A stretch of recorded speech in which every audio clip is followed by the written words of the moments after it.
Welcome to Pod Save the World. I'm Tommy Vietor. I'm Ben Rhodes.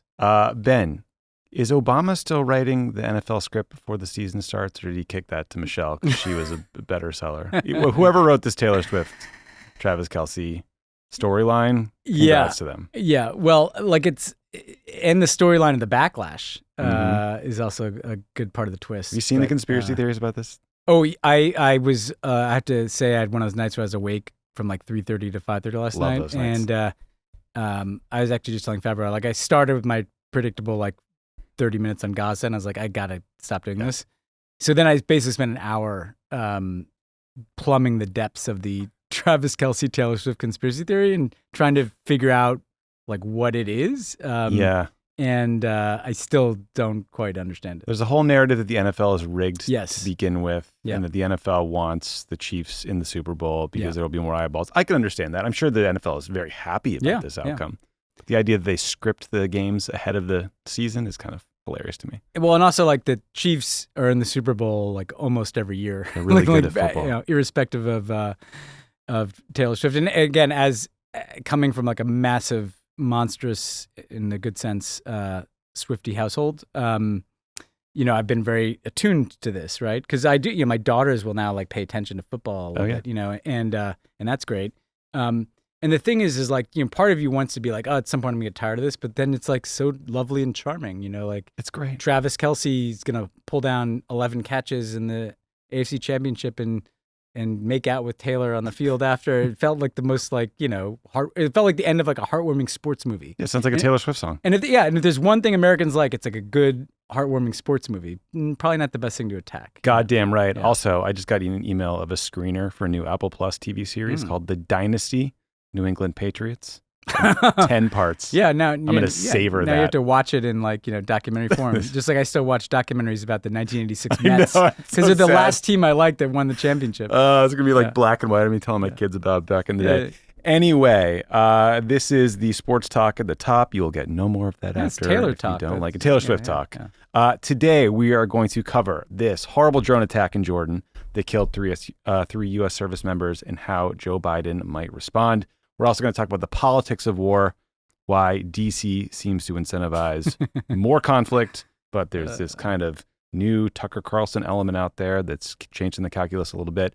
We're also going to cover allegations that UN staffers in Gaza participated in the October 7th Hamas attack, the U.S. decision to suspend aid to that relief organization, and what the impact will be on citizens in Gaza.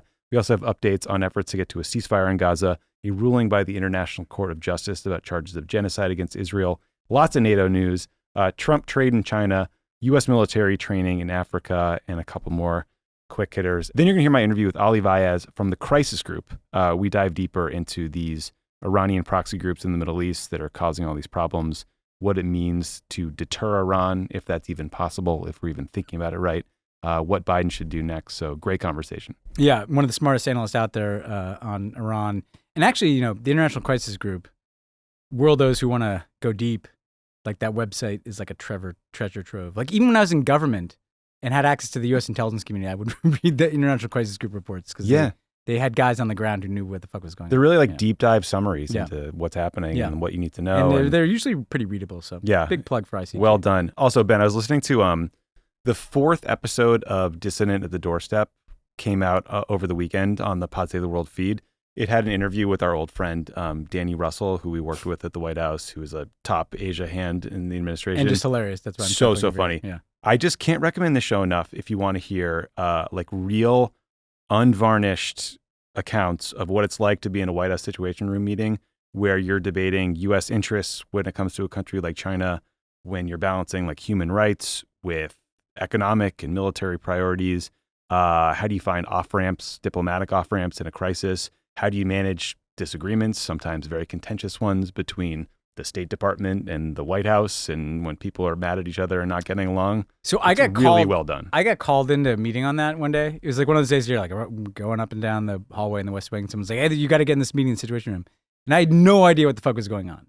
And so I kind of come into this meeting and I'm trying to. There's a blind dissident in the embassy and the what, and people are like shouting at each other, like I think Danny and Kurt Campbell maybe, or, you know, and I literally was like, you know what, guys, You guys got this? I'm out of this one. I think I was like, Tommy can handle the press on this one. Like, I'm out of this. There was like a police chase with an embassy car bonkers, in Beijing. Yeah. It was the craziest story. It's all in this series. Yeah, my personal memory of that story is I remember I was dating someone long distance. I was going to visit her that weekend. When I was at the airport about to take off, everything was resolved. When I landed for my layover, everything had blown up. I was like, I hate this job. But anyway, check out Dissident at the Doorstep. It's literally sitting in the Pod Save the World feed. And if you don't listen to it, Ben and I will know and we will judge you harshly. Yeah. That's all I got to say. Okay. So over the weekend, there was this dark turn there. Dark turn. Yeah, it's always really hard to make turns on this show. It's like the Today Show. So over the weekend, there was this horrible drone attack on a U.S. base in Jordan. It killed 3 U.S. service members and wounded dozens more. The U.S. believes the drone was launched from Iraq by a Shia militia group linked to Iran. U.S. officials told the Wall Street Journal that the U.S. has no evidence that Iran directed the attack, but they know that Iran provides weapons, training, and funding to these groups, so they blame Iran. Iran denies they had a role in the incident, but a Telegram channel linked with Iranian-backed militia groups say the attack was retaliation for a recent U.S. strike in Baghdad against an Iranian-backed militia group called KH. This is very confusing, but it's all KH has been a while, yeah. I remember KH threats against the U.S. Embassy when we were in our day, yeah. So this drone was apparently able to evade air defenses at this base by approaching right as a U.S. drone was preparing to land, which confused the air defense systems. It hit a barracks where U.S. service members were all sleeping and had devastating consequences. There have been at least 165 attacks against U.S. service members in Iraq and Syria since mid-October. 80 service members had been injured before this incident over the weekend. So the question now is, how does the U.S. respond? President Biden said, we shall respond, so it's clear they're going to do something. The Wall Street Journal says the response options could include sanctions, attacking Iran's personnel in Syria, Iraq, or Yemen, attacking Iranian ships in the Red Sea, a massive response against just these Iranian-backed militia groups wherever they're operating, or some sort of like combination of those options. The Journal says a response strike within Iran itself is less likely, which is a relief to read, but we'll see. President Biden is under immense pressure from Congress to respond. We'll get to that in a minute. But Ben, let's try to take listeners kind of inside the Situation Room meetings and debates about what to do here. What do you think that conversation is like? And did those options outlined by the Wall Street Journal sound like what you'd expect would be presented to the president in this situation? And do you have a guess for what kind of approach he'll take? Yeah. And look, first of all, it's obviously tragic when you lose service members like that, but these are all reservists too. And you just feel so bad for people. Like they're just plucked out of their lives doing their reserve duty in Jordan. And I mean, caught up in a war that, they didn't think was probably happening when they got called. I mean, it's a horrible situation. I've been in meetings about this particular issue, right? It was never as widespread a kind of regional war as it is now. But, we dealt, for instance, with circumstances where Iranian-backed militias in Baghdad attacked U.S. troops, in some cases killed U.S. troops before the pullout from Iraq in 2011. Obviously, throughout the kind of counter-ISIS campaign, even though Iran was, against ISIS too, like U.S. troops were kind of in the vicinity of Iranian-backed groups that sometimes, you'd have clashes with. And basically what happens is the Pentagon usually has kind of a list of potential targets, here are the different types of responses. And, the dial can be turned up. And so, we could either strike at, some of these camps or areas where we know these militia groups kind of are headquartered or operate. We could strike at kind of supply nodes, right, where the Iranian Revolutionary Guard, the IRGC, is kind of handing off material or weapons to these types of groups. And actually, the Israelis frequently strike targets like that in Lebanon and Syria and Iraq. And or here are some strikes into Iran if you really wanted to escalate. And I imagine they're looking at things like sanctions, which I think are useless at this point, because, how many sanctions can you put on, these groups? Cyber actions. But the kind of discussion that you're having is, well, like, what would this do? what would you're trying to game out what the response would be from the Iranians or from some of these other groups. You're, hearing the views represented not just on television, but, here's what Congress is saying. And you're kind of weighing what might be the point of engaging in this military activity versus what might the cost and potential escalation be. And you're kind of trying to refine, what the option is that the president's going to choose. And then at some point, you go through multiple levels of that same meeting, and then you meet with the president and have probably a couple rounds of, here's some it's usually three options, Well, Goldilocks. Yeah, well, it's usually like the third one's crazy and the first one is this conflict minimalist, is too hot. and it's often kind of teed up that way. And I'm not saying that's the best way to do these things, by the way. And so I think they've been going through that exercise. Now, what's different in this case than when I was in the Situation Room is the wars in Gaza. And this is we don't hold all these cards. Not only do we not know exactly what they're thinking in Tehran or how much control the Iranians have over these groups, and I'm quite dubious, and I'm sure Ali gets into this. Yeah, we get into that a lot. I don't think that the Iranians are sitting there like, ordering attacks on these U.S. forces, but put that aside, that we don't control what the main theater of this war is. We don't, obviously Bibi Netanyahu is controlling the Israeli military operation there, and so that's part of the challenge and the problem with this whole dynamic is that we can't control for escalation and de-escalation in kind of the main theater, or we can, I guess, if we, used our leverage on Israel to try to really de-escalate. And so it feels, it's something about the whole exercise feels off to me. Like, what are we doing here? What is this all about? What strategies is connected to? There's kind of a Washington drama of like, well, they did something, so now we have to really do something. And I question the premise of what is achieved by these military options, because they're not deterring these groups. And I would actually argue, I think these groups want us to do things, say in Iraq, in ways that cause the Iraqi government to say, get out of here.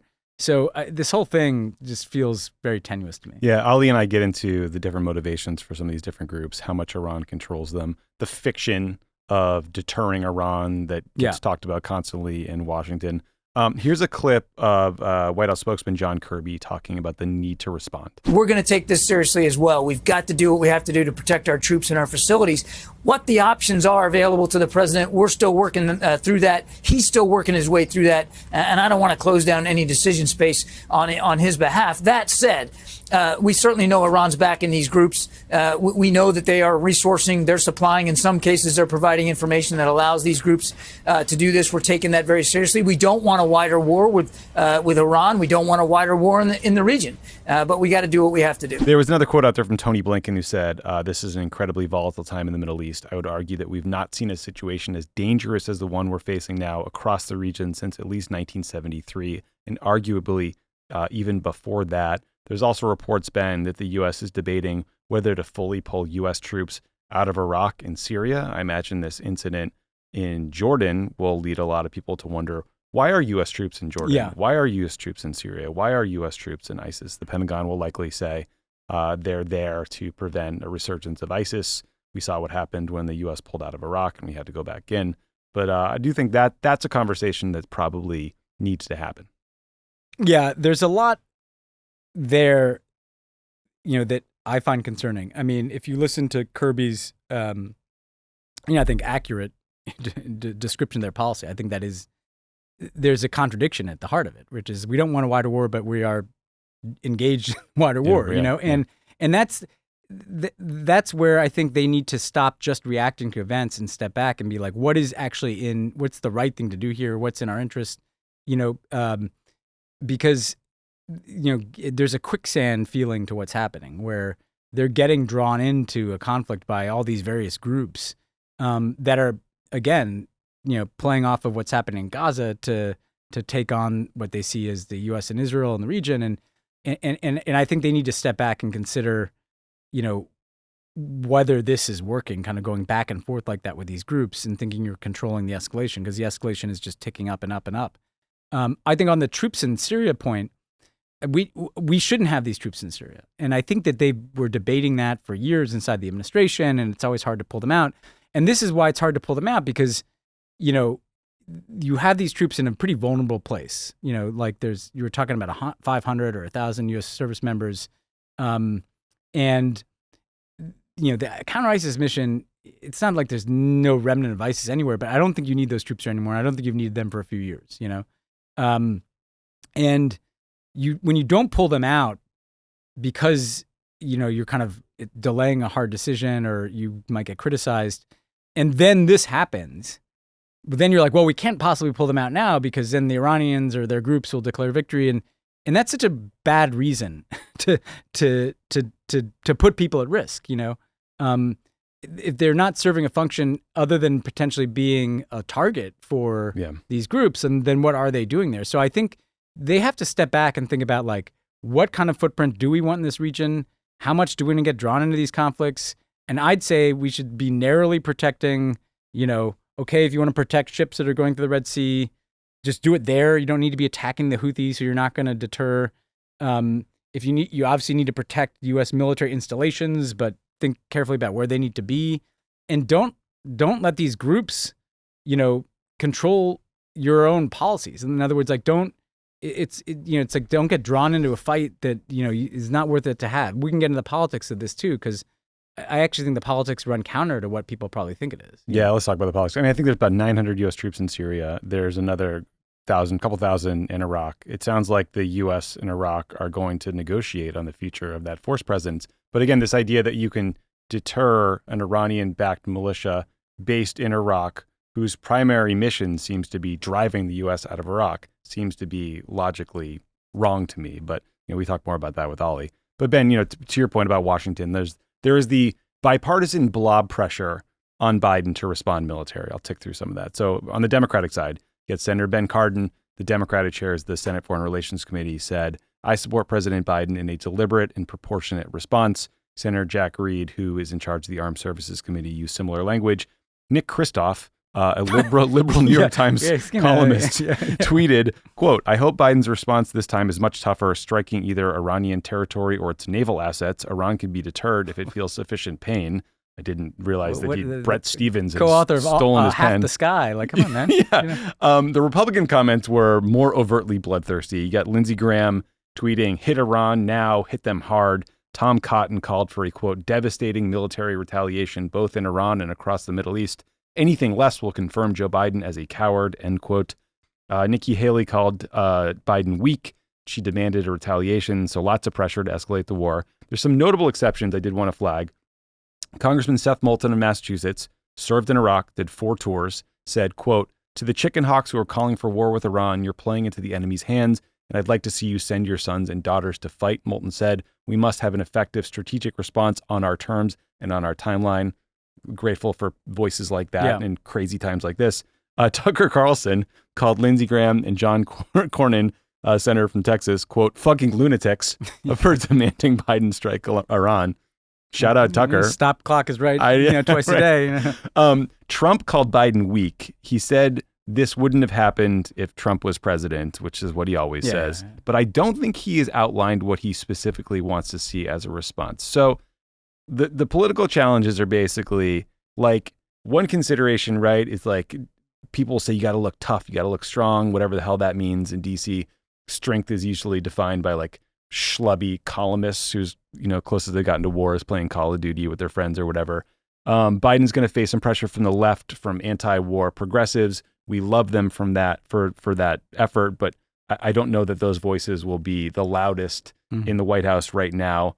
But the interesting wrinkle to me is this Tucker Carlson message, which is that striking Iran itself is crazy. We should get our troops out of Iraq and Syria. Trump seems to be mostly in the Tucker camp. He's calling Biden weak, but he's not detailing a response. Like, I don't know. What do you think the political incentives are here for Biden? Because it's getting a little muddled. I'd say 3 things, Tommy. I've thought about this a lot. First of all, Lindsey Graham and Tom Cotton, there hasn't been a problem in the last decade that their answer to that problem wasn't to call a Democrat weak and say that we should bomb Iran. Like this is like comic book bullshit. Like John Bolton, same thing. Yeah. And it like, so I just block those people out. Yes. Like they're not serious people. This is what they do. It's like one trick pony bullshit, right? And that leads to the second most important point, which is that my experience in 8 years in the White House is that the best politics in foreign policy are actually the outcome, not the posturing. Mm-hmm. And the outcome of getting into a war with Iran is a terrible political outcome. Yeah. Americans would fucking hate that. And by the way, Lindsey Graham and Tom Cotton probably know that. You know, they're goading Biden to do something that would be politically devastating, but in line with their ideology. And so this is where the politics of national security in Washington is so profoundly out of touch with actual American voters. Because in Washington, they think that like what Lindsey Graham is saying about you actually matters to your politics. It doesn't fucking matter. Like, no, there's no voter. Lindsey Graham ran for president and got like. But Ben, he was on Face the Nation. He was on the JV. Remember those JV debates? Like, he never even got on like the main debate in 2016. Ben, he spoke at Brookings. Yeah, well, that's the thing, and everybody thinks that this is a big political problem because he's on like Sunday shows that like barely anybody watches anymore, and he like is quoted in some legacy media that 90% of people like don't read anymore. Don't talk about the Atlantic that way. Well, look, dude, I write for the Atlantic and I'm on MSNBC, so like I get it, but like I don't think that that's not where like Democrats totally don't like wars, totally and to the Republicans don't either. Yes, the Tucker Carlson. A lot of them fought in them. Is much closer to the base of the Republican Party than Lindsey Graham is, and so it's such a mistake to even consider those viewpoints as political pressure. The political pressure is to not end up in a war that you don't want to be fighting, and to be specific, again, I think the Biden people's options are to not do this and to do, look, politically, the best outcome for where this thing could be is that there's a ceasefire in Gaza, the hostages come back, you're getting aid into Gaza, so like things are getting better for the people there. For sure. And we're not in a war, right?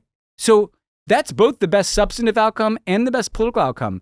And just because that doesn't track the DC playbook of like, we got to support Bibi and we hug him and we got to, like, that's the wrong political outlook. But now, in the back of their minds, they're thinking, okay, we said we shall respond. Obama did the red line. He got destroyed for not bombing Syria. So that's the one thing floating around here, right? The second thing floating around in the back of their heads is the Afghanistan withdrawal. So they know it's time to get troops out of places like Iraq and Syria, but they're obviously and understandably scarred by what happened in Afghanistan. And then 3 is kind of like the AIPAC politics of Israel, traditional thing, right? So like those I imagine are like looming super large in the heads of decision makers right now. I'm not saying that's the right thing to be thinking about, but I'm thinking that's what I think they're probably And I'm saying I think they need to get that out of their heads. I mean, the red line thing has made it, like hugely controversial in elite circles, but like, did that hurt Barack Obama's political standing? No. And so we don't have to, this is not to debate that whether that was right or wrong. It's just to make the point that like, it was never the political cost on Barack Obama that like national security elites like thought it was, because they were so divorced from public opinion. Didn't want to be in war in Syria.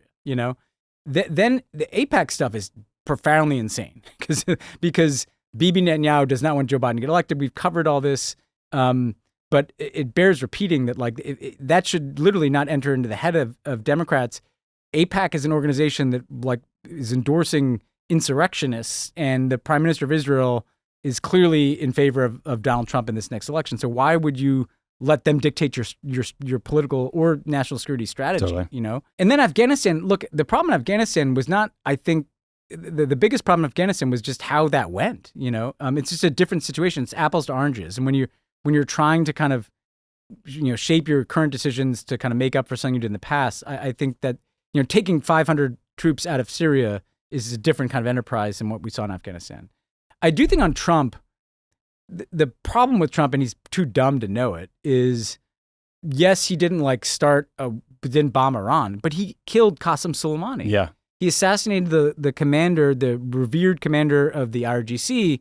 And a lot of what we're seeing now is a lot of groups have been waiting to kind of get their revenge on the U.S. And this Gaza war has like been the opening for that. And so he's part of this too, because like he literally did a major escalation to the IRGC that escalated this regional war in ways that we're still seeing, I think. And it's worth pointing out that Republicans say, and the press repeats it as an article of fact, that killing Qasem Soleimani restored U.S. deterrence and it quieted the Iranian proxy groups. That's absolutely not true.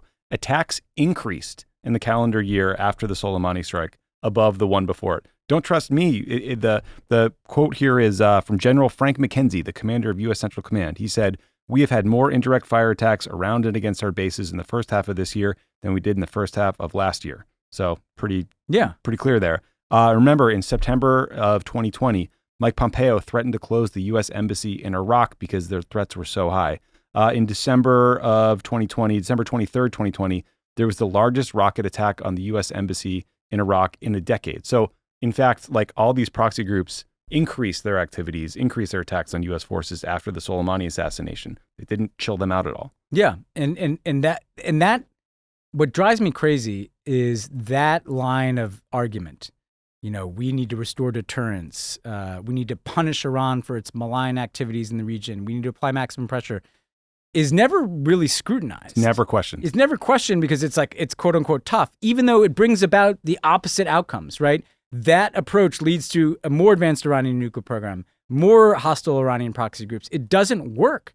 And so like the efficacy and the results should matter here, and it should guide whether or not the administration kind of lets those people write its playbook, or whether they are able to find a pathway to de-escalate this thing. Yeah, a couple quick things just to close this out. So one argument you can make against U.S. involvement in the Middle East is that the buildup there of U.S. military assets has already cost $1.6 billion. I don't think people like that kind of spending.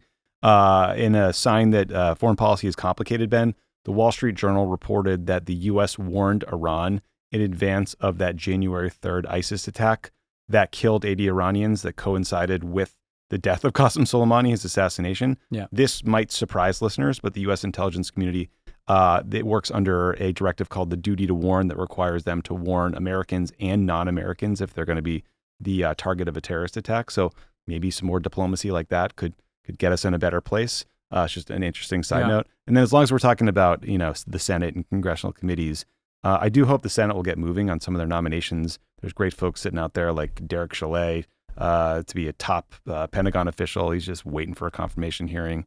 You got state and DOD jobs just sitting vacant. So let's get moving here. Let's get rid of Bob Menendez and get moving on some nominations. Yeah, that's our ask. You're talking about like an incredibly volatile international environment, and you've got Derek is up to be the lead policy person in the Pentagon. You've got diplomats. Like, Democrats can push this through the Senate, and they need to do it. I mean, now's not a good time to have a bunch of vacancies and actings in different places. Give Joe Biden his team. Yeah.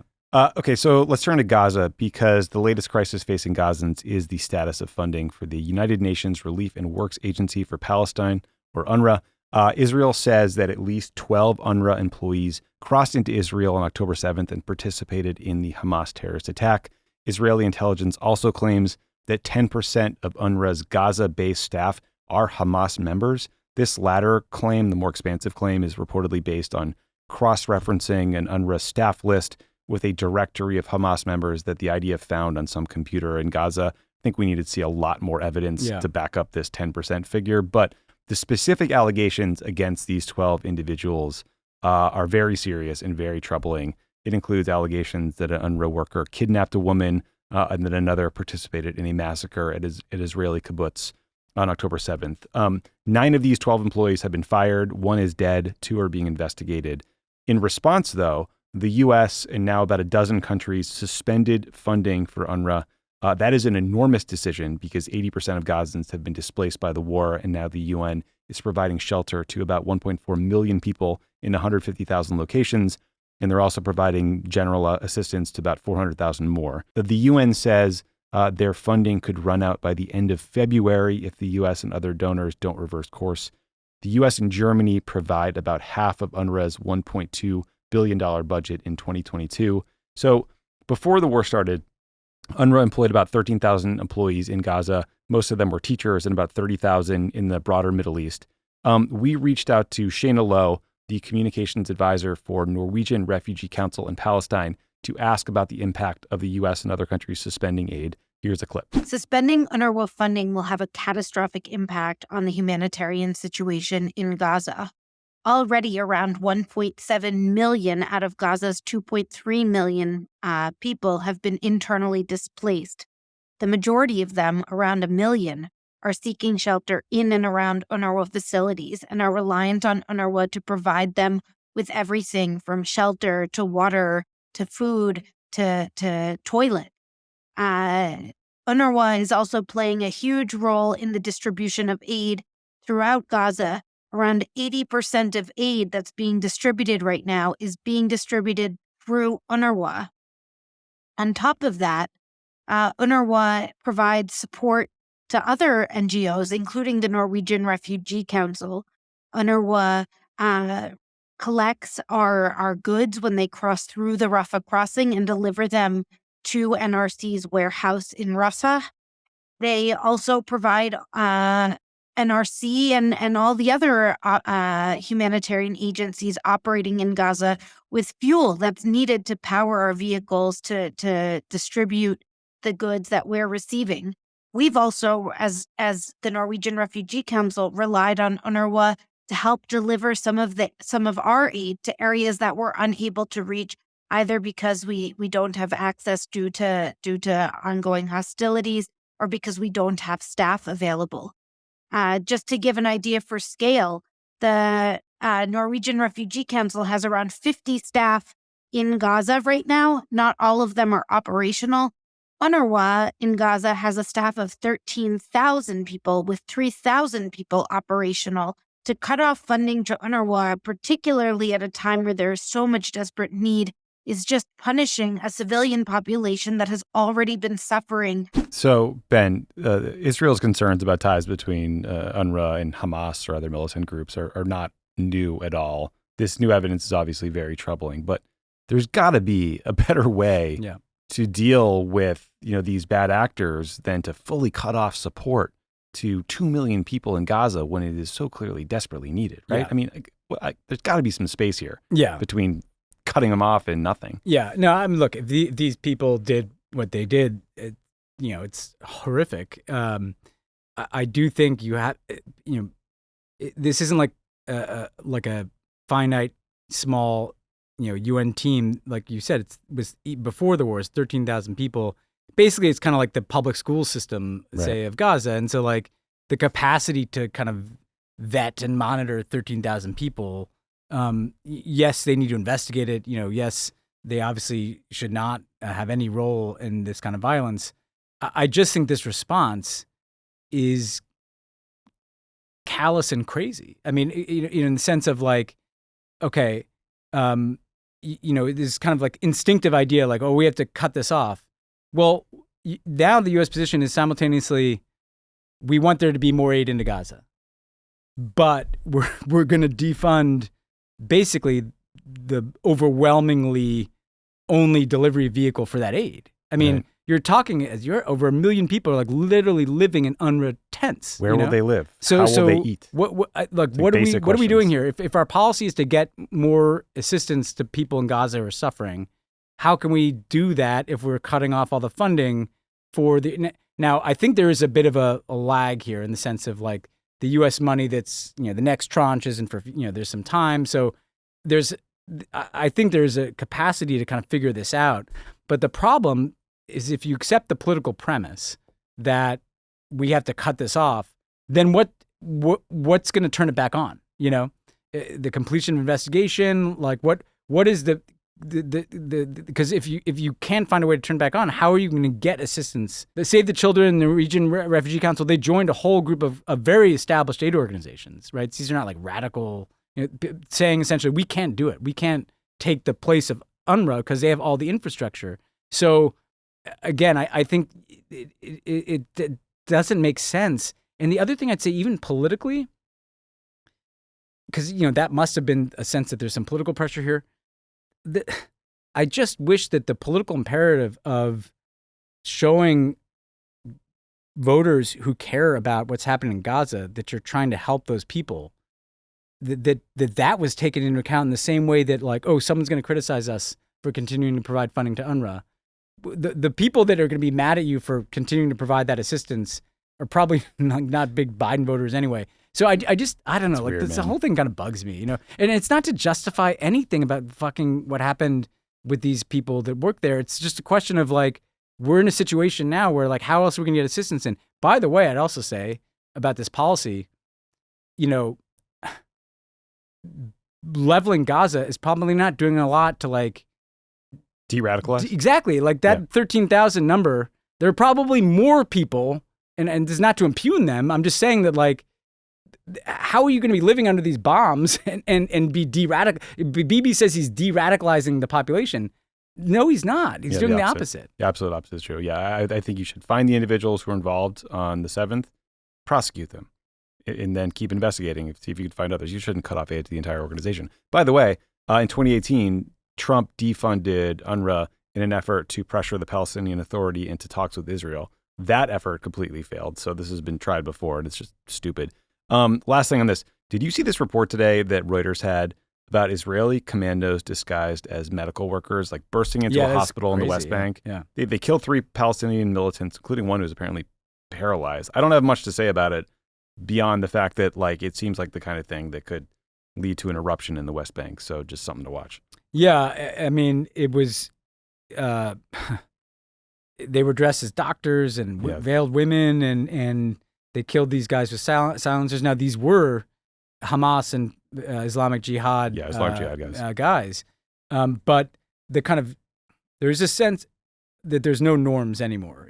I mean, busting into a hospital and assassinating people is even if they are on your Hamas list, is just, people say, and I hear this, from Israelis sometimes, well, you guys didn't, when you firebombed Dresden, you didn't think twice about what you needed to do. And it's well, yeah, but after World War II, everybody got together and was this is why there need to be some rules, right. And that to me is there's a sense of a breakdown of any rules or constraints or norms. There's zero interest in the optics of any of these operations anywhere.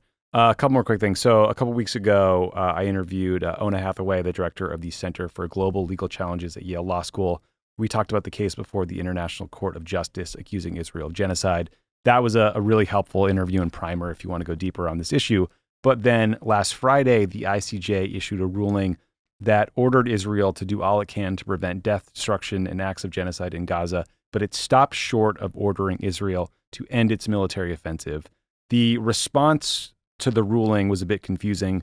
Both sides seemed to be claiming victory in a sense. So we checked back in with Ona to get her reaction and try to understand what it all means. The very fact of this decision itself has an impact, and I expect it will have an impact, in that, first of all, it makes clear that the claims that have been made by South Africa are not completely off the wall, that a court has looked at this carefully. That pronouncement of the fact that 15 judges on the court out of 17 found that there is a plausible case that there's a violation of the Genocide Convention activates the obligations of every state that's party to the Genocide Convention, because the Genocide Convention requires that every state that is party to the convention not aid and assist genocide, and also that they take active measures to prevent genocide. So it should be causing substantial conversations in the states that are providing assistance to Israel and its military. So very interesting. I mean, basically, it says the allegation that Israel violated the Genocide Convention are plausible, but it will take years to rule if it actually took place. But in the meantime, it could create real legal risk for the U.S. if we continue to provide Israel with military assistance that's used in Gaza. And Ona also makes the point that if the U.S. disregards what the ICJ says in this instance, it really undercuts our arguments at other international forum about Russia's invasion of Ukraine. Yeah, I think what this underscores is, just how much this is a more long-term issue that's going to play out. There's a lot of drama and question about whether they would call for a ceasefire. First of all, even if they did that, there's no enforcement mechanism to go with it. I think what this indicates is that there are going to be years of varieties of cases being brought, not just under the Genocide Convention, but under other war crimes. And the U.S. is potentially going to get drawn into those as a supplier of arms to Israel. Yeah. So last Gaza piece, Ben. So over the weekend, officials from the U.S., Israel, Qatar, and Egypt met in Paris to try to hammer out a ceasefire proposal. On Tuesday, a top official from Hamas said they were reviewing this proposal for a 6-week ceasefire that would allow for a phased prisoner withdrawal, starting with older hostages and then women and children. The plan still needs to be relayed to Hamas's military leadership in Gaza, who are likely, in some tunnel 100 feet under the ground. So it could take a while to hear back from them, but fingers crossed that the two sides can come to an agreement on a ceasefire agreement and a hostage release deal. as the death toll now exceeds 26,000 people.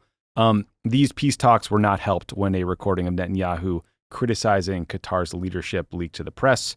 Axios also reported that officials from Saudi Arabia, Jordan, Egypt, and the Palestinian Authority had a secret meeting in Riyadh nearly 2 weeks ago to coordinate on a plan for Gaza's reconstruction, which I think is probably positive. But another Axios report said that 12 Israeli ministers, including members of Netanyahu's Likud party, participated in a conference about rebuilding settlements in Gaza and displacing Palestinians. So clearly Israel and the rest of the world are very far apart on the question of what Gaza looks like after the war. Former Speaker of the House, Nancy Pelosi, had a surprising take on calls for a ceasefire in Gaza that are happening in the U.S. Here's a clip from an interview she did on CNN over the weekend. For them to call for a ceasefire is Mr. Putin's message. Mr. Putin's message. Make no mistake, this is directly connected to what he would like to see. Same thing with Ukraine. It's about Putin's message. I think some of these protesters are spontaneous and organic and sincere. Some, I think, are connected to Russia. And I say that having looked at this for a long time now. As you know, think some of these protests are Russian plants? These are plants. I think some financing should be investigated. So I guess I would not be surprised, Ben, if Russia is like fanning the flames here, like promoting the Genocide Joe hashtag on social media, right? But I think the idea that Putin wants us to get to a ceasefire, I don't know that that's right. Like he may very well want us bogged down in Gaza along with the Israelis for a long time. But I do think most importantly, it's not a great idea to suggest that I think very sincere concerns about a horrific war in Gaza, the death toll, are some sort of Russian disinformation play, even if the Russians are like, promoting these hashtags or whatever. I don't know. We'll find out someday. Come on. Yeah. Again, like I'm sure that the Russians, every time there's something that's divisive in American society, every time they can draw wedges in the Democratic coalition or whatever, sure, they turbocharge their kind of like online information campaigns. Probably attacking Travis Kelce and Taylor Swift. Yeah, but that's my point. That does not mean that they're responsible for the protest or the political views of people that are upset about what's happening in Gaza. And like there's two major problems with that. Like one is when everything becomes about like Russia and Putin, it kind of undermines the stuff that really is concerning that they do, like I still believe that they, meddled a lot in 2016. I think they'll probably do it this time around. And like, it may reach a level that is really concerning. But when everything becomes about like Putin's the hand behind that and this and that, like it kind of is a cried wolf piece of it. But then more profoundly, it connects to what I was saying earlier about UNRWA is that there's this kind of inability to see, I remember, Tommy, like I used to, with the Jewish community, actually, I had like, I often had to engage in outreach with the Jewish community, and somebody who helped us with that effort, once had a good formulation to me because he said, everybody in Washington tends to think about AIPAC, but I think about our door knockers, right? And by door knockers, he means the people that got out and organized and knocked on doors, who were super left wing on a bunch of stuff, or who were not even left wing, just progressive, cared about the Palestinians, and the fact that Speaker Pelosi and President Biden they're just not seeing these door knockers, and that's politics as much as AIPAC and the person who calls you in, and and I'm almost astonished by the inability of the Democratic Party's leadership to realize that this is a big political problem. Yeah, I'm sure it's annoying when she has like Code Pink going to her house in San Francisco and screaming at her. Like I would not like that either. You react on a human level sometimes, but I think that the motivations behind people who want the war to end are profound and sincere and should be listened to, and we'd all be better off. Okay, we're going to take a quick break, but two quick things. First, if you want help finding volunteer opportunities near you, go to votesaveamerica.com. We'll help you find causes you care about, high impact ways to get involved, and so much more. Again, votesaveamerica.com. Also, you're going to like this, Ben. If you want a deep dive into the most recent exit polls, how they work, everything else, check out Polar Coaster by Dan Pfeiffer. It's available for members of Crooked's Friends of the Pod community. You can join by going to crooked.com/friends. You will also get access to ad-free listening, exclusive Pod Save the World Q&As that we do twice a month, and much, much more. So crooked.com/friends. All right, we got lots of NATO news. Last week, Turkey's parliament voted to allow Sweden to join NATO, something that Erdogan said he agreed to last year. And that leaves Hungary as the last holdout for Sweden's bid. Finland joined NATO last year, putting the NATO alliance right on Russia's doorstep, which is exactly what Putin has been afraid of all of these years and reportedly didn't want, which is why a lot of people think he invaded Ukraine. So big self-own there. The U.S. has been a big supporter of Sweden's bid, and now that Turkey's parliament voted in favor, the State Department announced a $23 billion sale of F-16 fighter jets to Turkey, which is a major part of the negotiations with Turkey that dragged out for a while were over these fighter jets. Remember, the U.S. got very pissed off, when was that, a year or two ago, when the Turks agreed to buy Russian air defense systems. Yeah. Big dust up. Anyway, this comes as NATO countries are getting increasingly vocal about fears that Russia's invasion will not stop at Ukraine and will go to a NATO country. You got military leaders in the Netherlands, Norway, Sweden, all voicing concerns about Russian aggression. And there was a military commander in Estonia who said it's not a question of if, but when Russia will try to invade them. Obviously, this is all tied up with Ukraine's future. The Washington Post reported that U.S. officials are pivoting to a new strategy for Ukraine, one that focuses on fending off Russian advances, strengthening Ukraine's military for the long term, but not retaking territory, so no counter surge like we saw last summer. The Post says the administration hopes to release a 10-year plan this spring, but obviously that's dependent on Congress passing Biden's supplemental funding request for Ukraine. And then obviously there's the U.S. election. Here's a recent clip of Donald Trump talking about NATO at a rally in Las Vegas. Ukraine's an interesting case. People always want to know my feeling. Number one, we're in for 200 billion plus, and the European nations are in for 20 billion. And it's more important for them. And don't you think they should equalize? Nobody asks them. It's like I did with NATO. I said, we're paying for NATO, and we don't get so much out of it. And I hate to tell you this about NATO. If we ever needed their help, let's say we were attacked, I don't believe they'd be there. I don't believe. I know the people. I know them. I can tell you country by country who would be there and who, but I don't believe they'd be there. For the record, literally the opposite of what he just said is true. NATO has invoked Article 5, its collective defense principle, only once in its history, and that was after the September 11th attacks on behalf of the United States. But that never stops Trump from repeating the same bullshit, the same, whining about NATO spending. He's right about some of it, but he's very annoying. Ben, how do you think you're feeling about the future of NATO at this moment in time? Was Trump like, had he ingested helium before he spoke? I couldn't tell if that was our recording coming through multiple systems, but he did sound a little weird. A little high. Yeah. I was like, maybe he's still getting some drugs from hitting the nitrous Dr. balloon. Ronnie. I don't know. But look, a few things. The Turkey thing is interesting because there's such a predictable cycle to this. It's happened every 15 times to Erdogan now, where there's some NATO decision has to be made, and Erdogan says, I'm not sure I want to do that, and maybe I'm going to buy something from Russia, and the blob freaks out, oh my God, when all it is a normal shakedown, that Erdogan needs, he wants some F-16s, so it's the same pattern. I think what is more interesting here is Orban's growing willingness to just be because he's not even like Erdogan. He's not trying to shake you down for something. He's just trying to show he just sucks. What a right-wing asshole he is, and that's going to be a problem. The skunk at the garden party. I think on this Russian invasion fears, look, the Estonians, we dealt with this in the Obama years.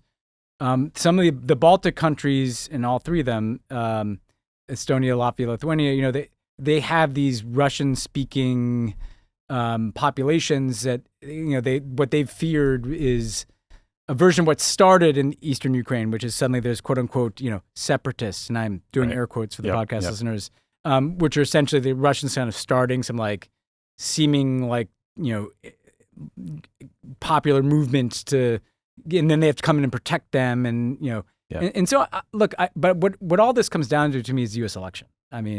If Joe Biden is reelected, NATO remains strong, and I actually don't think that the scenarios of the Baltics being invaded are particularly likely. And I think that Ukraine, though, needs to figure out what is diplomacy or where is the war going that you're not going to be able to take back a lot of territory? And that's like a looming question that I think we can get into in the coming weeks.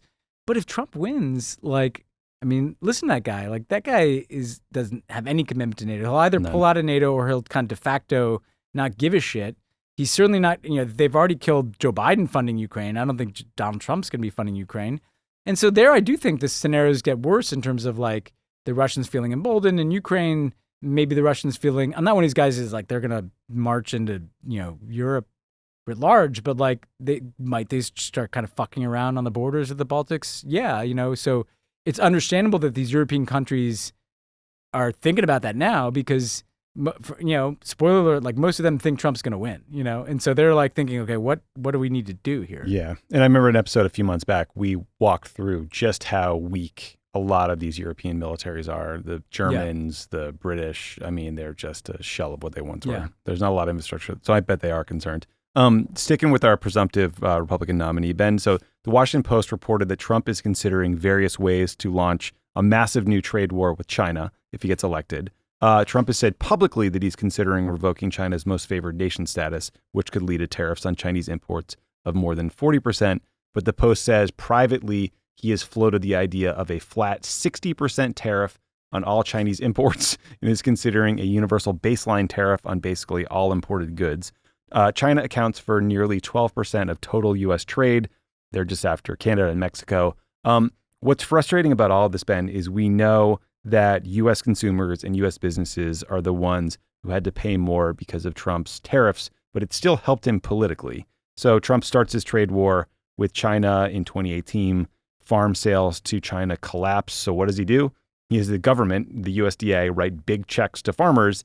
And I was out in Iowa. I heard him bragging about this. He gets credit for being tough on China, and he gets credit for taking care of the farmers. It's like unbelievably frustrating. So Biden has kept a lot of Trump's tariffs on China. They've also taken a number of steps to limit China's access to sensitive technologies like semiconductors. But this protectionism from Trump and his claim that he's actually tough on China and the political salience of that argument is likely to be a big focus of the campaign.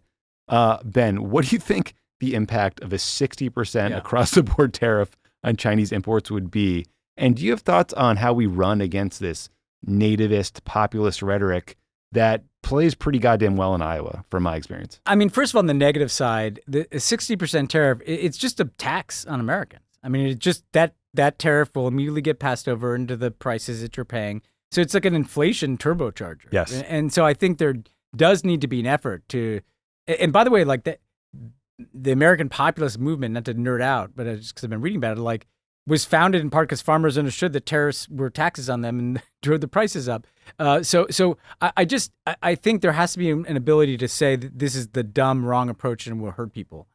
I think that the Biden people who've been, quite hard ass on China have a story to tell that not only have they kept some of these tariffs, but like they've tried to marry their domestic agenda, right? All these investments in infrastructure and clean energy and semiconductors and chips with their China policy, which has been restricting the inputs of technology and investment into the Chinese tech sector and the Chinese semiconductor and AI industries. And the story is basically like we are standing up for and protecting not only America's competitive edge against China, but also our capacity literally to kind of create jobs and advance manufacturing for the future. It's a as democratic narratives are, it's a slightly more complicated one than 6% tariff. But I think that they have to not assume that people, I'd really try to tell that story over the course of the year. I do want to just quick detour because been pretty hard on the Biden people the last few weeks. The 6% tariff thing it begins, and the NATO thing, like the Trump presidency, first of all, total blank check to the far right Israeli government, Oh my God! Yeah, just like all bets off over there. Like, like some crazy China policy that makes no sense and that could lead God knows where. The fucking North Koreans could decide to make their move on South Korea, and we've seen a bunch of reports to that effect. Putin could just start fucking around beyond Ukraine. I mean, this is real, people, And so I do think we have to realize that as things look kind of chaotic now. Like it's not hard to see the pieces of craziness that could accompany another Trump term. Yeah, the world is chaotic no matter who's in charge, but leadership matters, and Trump would be a lot worse in this scenario, in my opinion.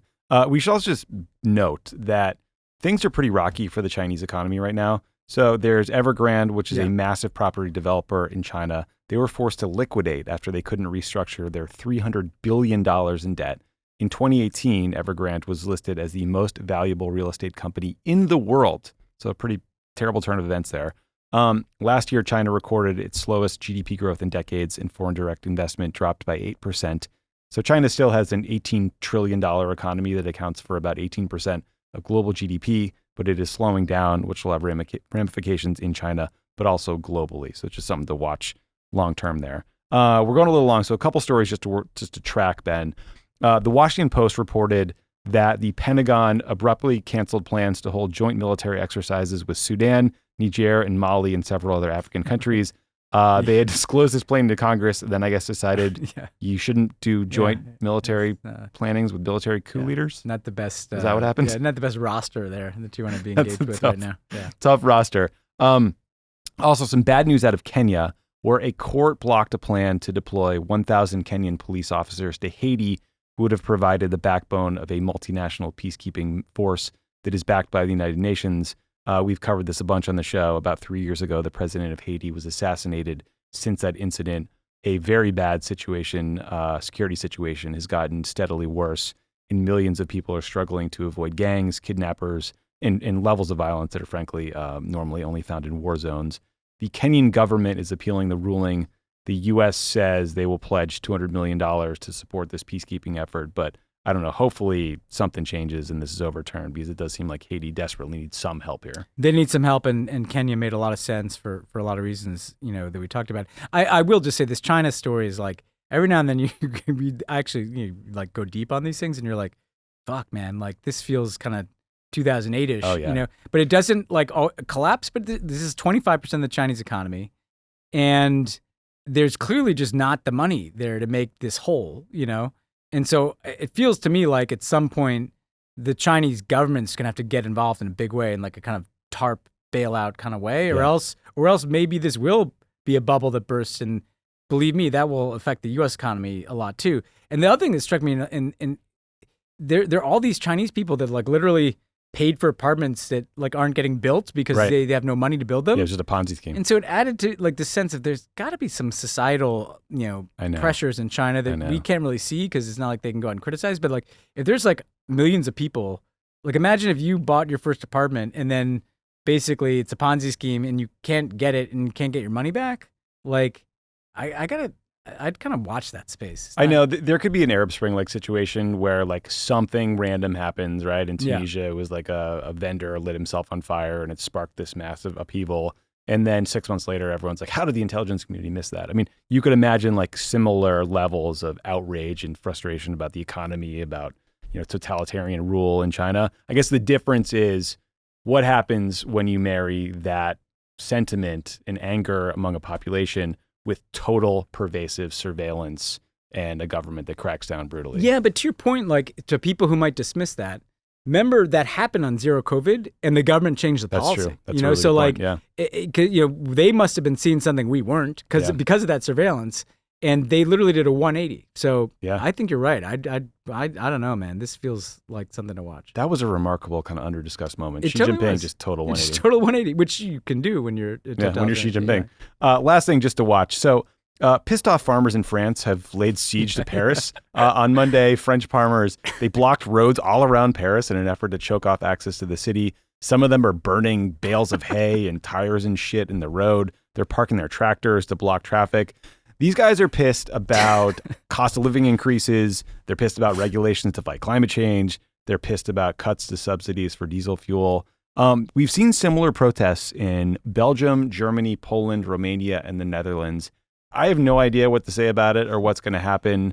But man, I mean, Macron has got a tough challenge here. He's got the Olympics coming up this summer. So good luck, man. I was chuckling just because, Tommy, like one of the good things, apart from seeing you every week, about doing a podcast for like a few years is like, it's funny, the stories that just keep coming up, right? So we always have some crazy Australian thing, like some naked people taking psychedelics or Giant whatever, spiders. like animals. But I feel like we've done a version of like French people like burning shit. Burning it all down. And so I gotta say, I love that part of the French political culture. Is just like, because it's been going on forever since the French Revolution, right? But like the serious point is that, like, I think we've gotten enough signals from the European electorate that they're pissed. They're pissed about a lot of things, and particularly cost of living. And so that's the main headline to me, is just like this kind of populist discontent is clearly manifest. Oh, you know, Marine Le Pen is going to be on a tractor outside Paris, burning a Macron in effigy somewhere, like leading this thing in a couple of days. Yeah, it's something to watch. Also, if you're a listener and you know a pissed off French farmer who can speak to us in English, reach out. Yeah, I'd love to interview him. I'd love to hear that. Okay, we're going to take a quick break. When you come back, you'll hear my interview with Ali Vaez about what's going on in Iran, Biden's the options to respond to these proxy groups, what we know about them, what motivates them, how one can deter Iran, if at all. So stick around for that. I am so excited to welcome to the show Ali Vaez. He is the Crisis Group's Iran Project Director and Senior Advisor to the President of the organization. Ali, thank you so much for doing the show. Great pleasure to be with you. So as we speak, the Biden administration is preparing to respond to this drone attack over the weekend on a U.S. base in Jordan that killed 3 U.S. service members. The White House says that the attack was conducted by an Iranian-backed militia group. So before we get into that and what the response options might or might not be, I wanted to just step back and try to understand who are these groups that we're talking about, and just understand where they operate, who they are. Are they controlled by Iran, or do they just get some support from Iran? So can you just sort of like walk us through some of the groups we're talking about, whether it's KH, the Houthis, Hezbollah, Hamas, like whatever you think is sort of relevant here? Sure. So this is a network that Iran calls the Axis of Resistance. It spans all the way from Yemen to Iraq, to Syria, to Lebanon, and to Palestine. And it's comprised of groups that are often Shia militia groups, like Hezbollah in Lebanon, Iraqi militias or Syria militias, as well as the Houthis in Yemen, who are also an offshoot of Shiism. But it also includes Sunni groups like the Palestinian Islamic Jihad and Hamas. It came about in the early 1980s when Iran was in the midst of war with Iraq and felt pretty isolated. And the trauma of that war pushed Iran to try to figure out a way of protecting itself better with all the shortages that it was feeling. Even today, if you look at Iran's situation, it's one of the biggest countries and the most populous countries in that part of the world.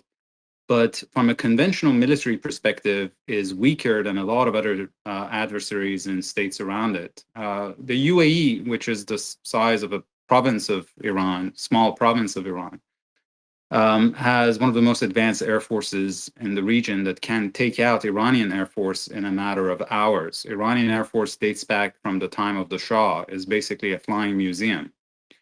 And Iran is not a member of any military alliance. It doesn't have a security guarantor. It's not like Turkey, a member of NATO. It's not like Saudi Arabia, who can count on US support. And so it has tried to make up for this shortcoming by hiring partners and proxies that can deter an attack on Iranian soil that it believes that it cannot protect properly. This is the concept of strategic depth, which the Iranians are pursuing here. And Tommy, they believe that it has worked for them. They believe that the reason Israel or the United States have not attacked their nuclear program in all these years of being in a nuclear standoff is not because they were afraid of Iran, but it is because they were afraid of hundreds of thousands of Hezbollah missiles targeting civilian population centers in Israel. And I remember very well once the senior Israeli official told me, you know, for us, Iran is 1,000 kilometers away. For Iran, Israel is 10 meters away from across the Lebanese border. So that's a concept that they believe has been pretty effective. Now, in order to put this network together, they picked up the Palestinian cause, which was left on the ground by the Arabs in the 1980s. After years of fighting with Israel, the Arabs had failed to advance that agenda and had left the cause on the ground.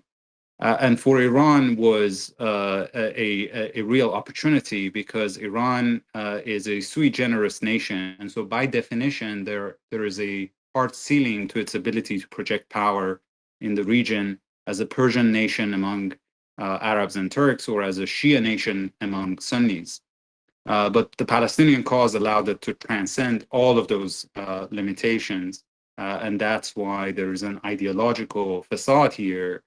But in practice, it is really a mechanism to try to deter an attack on Iranian soil. Do we know which one of these groups the U.S. thinks is responsible for this drone attack in Jordan and how much support Iran has or has not given them? We don't know for sure because the statement that came out taking responsibility for the attack was from an umbrella group known as the Islamic Resistance, which is comprising some of the Iraqi and Shia militia groups. I've seen speculation that this might have been Kataib Hezbollah or Nojaba. Both of them are very close with Iran.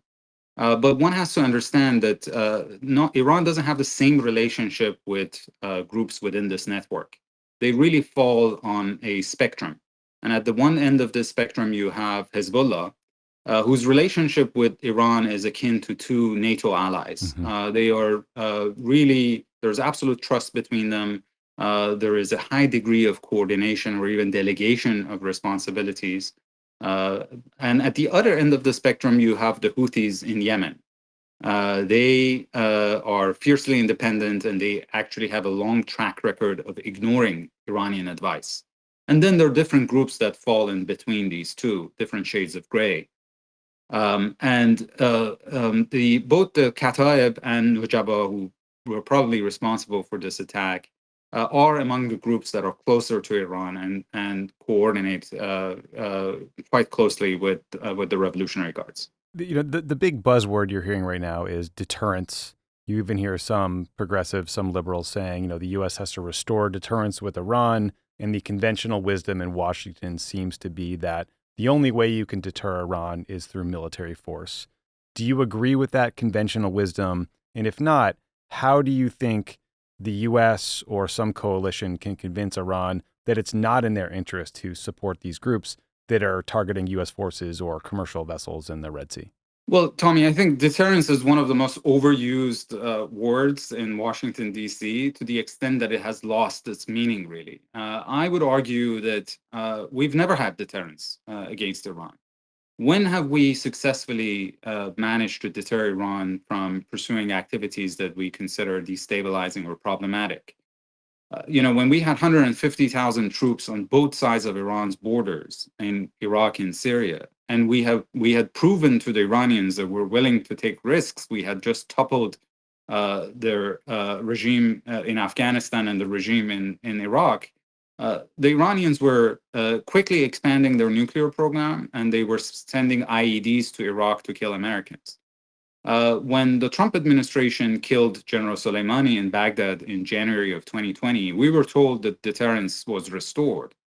2 months later, there was an attack in Iraqi Kurdistan that killed 2 Americans and a Brit. We've never had deterrence against Iran. And at best, what we have been able to do has been to degrade some of their capabilities. Yes, General Soleimani's successor is not as effective as he was, but the threat hasn't diminished. It has just changed its form. The network is still there. The coordination among members of this network today is at a much more advanced level than it was before. In terms of their military equipment and capabilities, the network is now at its peak of power. They are taking much more brazen risks than was the case in the past. And so at best, what the U.S. has done now through attacks that we've seen the U.S. and the U.K. has undertaken in Yemen, for instance, has been able to degrade some of the Houthis' capabilities. But as we have seen, it has not stopped the attacks that they're conducting on shipping in the Red Sea or in Bab el-Mandab. We have also not seen the attacks on Iranian-backed militias in Syria or in Iraq to bring those attacks to an end. In fact, they have escalated, and now they have, after 165 attacks in which, thankfully, there were no American fatalities, now we have 3 American service members who have been killed. And so I don't think this is a policy that is working. And it has been tried and tested multiple times in a bipartisan fashion over many years. But I just give you another data point to consider. Between March of 2023 and October 7th, there were no attacks on US forces in Iraq and Syria. Zero. Why did that happen? Because Iran and the US were engaged in a mutually beneficial diplomatic negotiations aimed at reaching a de-escalatory understanding that actually worked and delivered the release of 5 American hostages and also some of Iran's frozen assets. So we know diplomacy works, deterrence doesn't. Yeah, I mean, I agree with you. I sometimes worry that deterrence is just sort of a nice way of saying revenge in a lot of contexts. But it's interesting. I mean, you just, I think, convincingly outlined for us the way Iran uses these proxy forces as a security blanket, as a way to protect themselves from military attack. But we're also seeing a situation now where actions by proxy groups that they back may have led them closer to a direct U.S. military attack than ever before. How should we reconcile those two things? I mean, is it just both sides kind of making strategic mistakes here? Well, it's a perilous game because both sides constantly calculate and calibrate the actions that they're taking, but they are on an escalatory ladder and they're each climbing it in a consistent and continuous manner. And at a certain point, obviously, they would get in a difficult situation. It was predictable and predicted that if the war in Gaza, which is the proximate cause of the tensions that we're seeing in the region, continues and gets dragged on, eventually we would end up in this situation. Now, I think there are risks of miscalculation on both sides because both the leadership in Tehran and in Washington are aware of the fact that the other side doesn't want war, doesn't want a direct confrontation. They are able to manage proxy conflict, but they don't want to end up in a direct war between Iran and the United States. And by the way, the last time we were in a direct military confrontation, it was in 1988. So it's been a long time since then. And in that episode, in an operation called Praying Mantis, the US destroyed half of Iran's navy in half a day and destroyed some oil facilities offshore in Iran. So even that wasn't an attack on Iranian soil, which is what now some members of Congress are asking for. But, one can easily draw I think, mistaken conclusions from some of the previous experiences. Of course, after the Operation Praying Mantis, Iran did not escalate, did not even respond. But that was when Iran was exhausted after 8 years of war against Iraq. It did not have the capabilities it has today. It has the biggest and most sophisticated arsenal of ballistic missiles in the region. It did not have the network that it has today in terms of partners and proxies around the region. At the time, it only had Hezbollah, and Hezbollah was also in its infancy. It didn't have drones and other cyber capabilities that it has today. So the stakes are very different right now. There are also people who draw lessons from what we experienced after killing Soleimani. You remember there was a barrage of ballistic missiles fired into US bases in Iraq. And again, thankfully and miraculously, no one was killed, no American was killed. Trump said there were only a few people who had headaches. There were more than 100 traumatic brain injuries, exactly, TBIs. But But overall, that conflict also didn't escalate, and it was contained. But in 2020, there was a very different government in place in Iran. There were people who were much more pragmatic, understood the world much better than the current decision makers. One thing that worries me is in the past few weeks, with in the fog of war and rising tensions, one of the things that Iran did that even for me, who's a nerd, who's monitoring everything they've done for years and years, was really shocking, was that they fired rockets and drones into Pakistan Yeah. in nuclear weapon state. Shocking.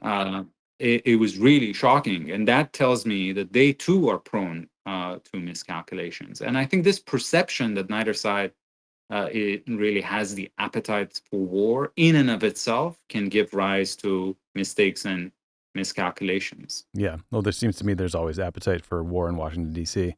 But back to some of these proxy forces. I mean, to your point earlier, the Houthis clearly are not deterred by these almost daily now U.S. missile strikes or coalition missile strikes into Yemen, which I think started on January 11th. But I think last week there was a Houthi missile fired at a U.S. Navy ship, right? So the conflict is getting more direct. It's not just commercial vessels somehow associated with Israel, or many of them were not actually associated with Israel, but that was the proximate cause for what the Houthis were doing, right? They said this was a response to the ongoing war effort in Gaza. Some of these Iraq-based militia groups seem to fundamentally just want U.S. forces to get out of Iraq. That seems to be their whole reason for existing. So I'm just wondering, like, short of destroying all of the Houthis' weaponry, short of destroying, a huge percentage of their fighters, is there any way you think you could actually deter them? Or, sort of the flip side of that question is, do you think Iran could force a group like the Houthis or KH to stand down if they wanted to? Or is sort of like, do they not control these groups to that great of an extent? So, as I said, there's not a single formula that applies across the board. But with the Houthis, it's actually particularly difficult for the Iranians to be able to have command and control over what they do. I tell you an anecdote that I heard from a very senior Iranian official. He was involved in negotiations that led to normalization of relations between Iran and Saudi Arabia. And he said when he went to Baghdad to start the negotiations with the Saudis, the Houthis significantly escalated their attacks against Saudi Arabia. This is in early 2021, only to remind the Saudis that they are not proxies of Iran, and that if Iran wants to de-escalate and reconcile with the Saudis, it doesn't mean that the Houthis are on the same page. No, Iranians don't have control over the Houthis. Of course, they're complicit in what the Houthis do through financial and military support that they provide to the Houthis. And in some ways, I think what the Houthis were doing, which was the most brazen of actions in the aftermath of the Gaza war among members of the Axis of Resistance, they effectively shut down the free flow of commerce through the Red Sea, affecting the entire global economy. In some ways was a double-edged sword. The Iranians enjoyed the fact that the Axis is actually delivering on the promise of supporting one another and pushing back against the US and Israel. But they were also worried that the Houthis might do something that would put Iran in hot waters. And that is, I think, why they sent a spy ship that was helping guide Houthi attacks, so that they basically target in a much more cautious way. Interesting. When they saw the writing on the wall that the U.S. was going to retaliate against the Houthis, they withdrew that boat, and that's when the Houthis mistakenly targeted a Russian ship. And now that that boat seems to be more closer to the Gulf of Aden, the attacks seems to have shifted in that direction. So the Iranians are involved in what the Houthis are doing, but they certainly do not have control over them. Yeah. Back to sort of this attack in Jordan. And so Biden said several times now, we shall respond. Now, the range of options seems to be sanctions, some sort of massive military response, just on one of these militia groups. The next ratchet up would be strikes on IRGC targets in Iraq, Syria, or Yemen. And then the most extreme option would be including some sort of target within Iran itself. Hopefully they don't get to that. I have to expect that, unlike 1982, Iran will respond to the response, right? And there will be some incident, whether it's on U.S. forces in the region, whether it's on U.S. ships, the U.S. homeland, or maybe you could imagine Hezbollah launching some massive attack on Israel. What do you think that the response to a U.S. response could look like? Like, what is the Bomb Iran crowd going to get sent back our way if we really go all in on a major attack on Iran? Tommy, I think it's important to remember that every time that there's been a confrontation, the Iranians have responded. With the exception of that experience in the 1980s, in recent years they've always responded. So I give you an example. When the Trump administration imposed maximum pressure, the Iranians started targeting shipping in the Persian Gulf and targeted ports in the port of Fujairah in the UAE. They targeted oil infrastructure in Saudi Arabia. They shot down a U.S. drone. Of course, when the U.S. killed Soleimani, they struck through firing ballistic missiles. So every time there has been an Iranian response. And this time around, if the U.S. targets Iranian assets and not just Iranian-backed militias, there will be an Iranian response. My guess is that it would be quite similar to the summer of 2019, that they might fire rockets, drones, or even mine the Persian Gulf to target shipping. This time, I don't think they would target the Arab Gulf states because they have much better relations with them now. But that's the kind of counterstrike that I expect from the Iranians. It has the dual utility of not just demonstrating that they're responding to the U.S., but also, just like what the Houthis have done in the Red Sea, put pressure on the international economy. It would certainly jack up oil prices, hurting the president in an election year, and so on. But there will certainly be an Iranian response. And then if there is a retaliation from the U.S., then we are continuing to climb up this escalatory ladder with the risk that at a certain point it can spiral out of control. And, although the response, I think, is justified, I think we should be honest in the fact that this is not a solution. There is no military solution to this crisis, because eventually neither side can really afford to back off. We're in a game of chicken, and neither side can afford to blink first. And the irony of it is that it's actually lose-lose for both sides. The U.S. and Israel are not getting what they wanted. Hamas is not destroyed. U.S. intelligence is saying after 4 months of bombing them, only 20% of their forces have been killed at the cost of almost 30,000 civilians. And of course, the Hamas is still holding upwards of 100 hostages. They haven't been released. And the U.S. wanted to prevent the expansion of this conflict, but we're already in a regional war. It's still at a low simmer, but after the U.S. takes action against Iran, it would definitely be in choppier waters. And then, from the Iranian perspective too, there are two key objectives. End the war in Gaza hasn't happened. Israel continues its onslaught. And evicting the U.S. out of the region hasn't happened either. And in fact, the U.S. now has a bigger military footprint in the region than it did prior to October 7th. So both sides are losing. And unless they, instead of addressing the symptoms of what's happening, address the proximate cause of it, which is the war in Gaza, this situation will only go from bad to worse. Yeah, agreed. Last question for you. I mean, nowhere in the debate over Biden's options is diplomacy mentioned. Not even in our conversation have we really talked about a diplomatic offshoot for this current conflict. once upon a time, a few years ago, diplomacy was front and center. There was the JCPOA, the Iran nuclear agreement that was negotiated by Obama. Trump pulled out of the JCPOA in 2018. Looking back, what do you think the impact of that decision was in terms of not just the U.S.-Iran relationship, but how it might have impacted internal Iranian politics?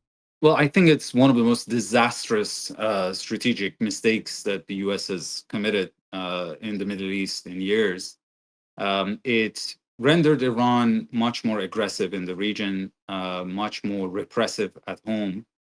And it basically killed any trust in the reliability of the United States as a negotiating partner, not just in the case of Iranians, but in the future, if there are any negotiations with other difficult actors like North Koreans or Venezuelans or Russians, we're going to face similar questions. What's going to happen in the next administration? And I'm sorry to say, but I think the Biden administration actually made matters worse. I referred to the fact that we had a detainee deal in September, as part of which $6 billion of Iranian assets in South Korea were released for humanitarian trade, which, as you know, is exempt from U.S. sanctions. So Iranians should have had access to that money all along. But we basically put in a mechanism where the Treasury Department can monitor and veto every single request that the Iranians have to use this money through the Qataris to buy food and medicine and medical equipment. And yet, when October 7th happened, the Biden administration pulled the plug on that understanding. Not officially, but it has asked the Qataris not to give access to the Iranians. Now, this is not the Trump administration cheating on Obama's deal. This is the Biden administration cheating on its own deal, which had nothing to do with Gaza or Hamas or anything else. It was a humanitarian deal. And I think that is going to have long-term negative consequences for the United States' ability to deal with adversaries. And another impact that it has is that it has now brought Iran, the withdrawal from the JCPOA, has basically taken Iran's nuclear program that was put in a box and under the most rigorous monitoring out there by the Obama administration. The Trump administration put it in a microwave. And Iran is now closer than ever to the verge of nuclear weapons. It can now have, in a matter of days, enough enriched uranium for a single nuclear weapon that it can then use to weaponize.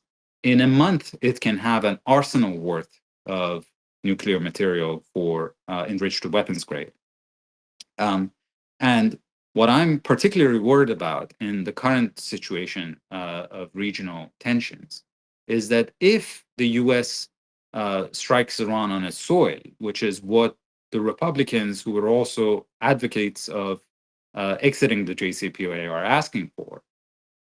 In that situation, Tommy, Iranians, I think, will come to the conclusion that the regional deterrence hasn't worked because the U.S. has struck them on their own soil. And they will then try to replace the regional deterrence or to complement it with nuclear deterrence, which is the ultimate deterrent. Now, they weren't able to do this when they were in the JCPOA. It would take them 1 year to enrich enough uranium for a single nuclear weapon. They can now do it in days. And that's the achievement of Trump's withdrawal from the JCPOA. Yeah, it's truly, truly disastrous. I lied. Actual final question. The Houthis say they are attacking ships because they want the war in Gaza to end. Do you think that these Iranian proxy groups will actually stop all these attacks if there is a ceasefire or a permanent end to the war? Should we believe them, or do you worry that, the Houthis have realized they have this incredible tool in their arsenal now where they can basically shut down global commerce anytime they want, and they might trot it out again in the future for another reason? Well, let me put it this way. There is no guarantee that they will not use this tool in the future, but there is a guarantee that they will continue to use it as long as the war in Gaza is ongoing. And we had this experiment in the 1 week long ceasefire right. that most of these attacks by groups affiliated with Axis of Resistance came to a halt during that ceasefire.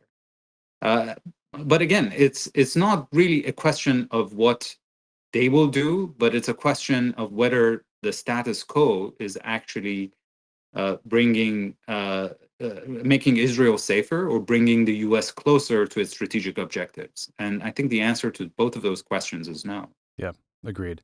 Well, Ali, thank you so much for doing the show. I really appreciate you joining us and for all the smart and thoughtful ways you're trying to advance diplomacy all around the world. So thank you. Thank you. Great being with you. Thanks again to Ali for joining the show. Bon chance to the French farmers.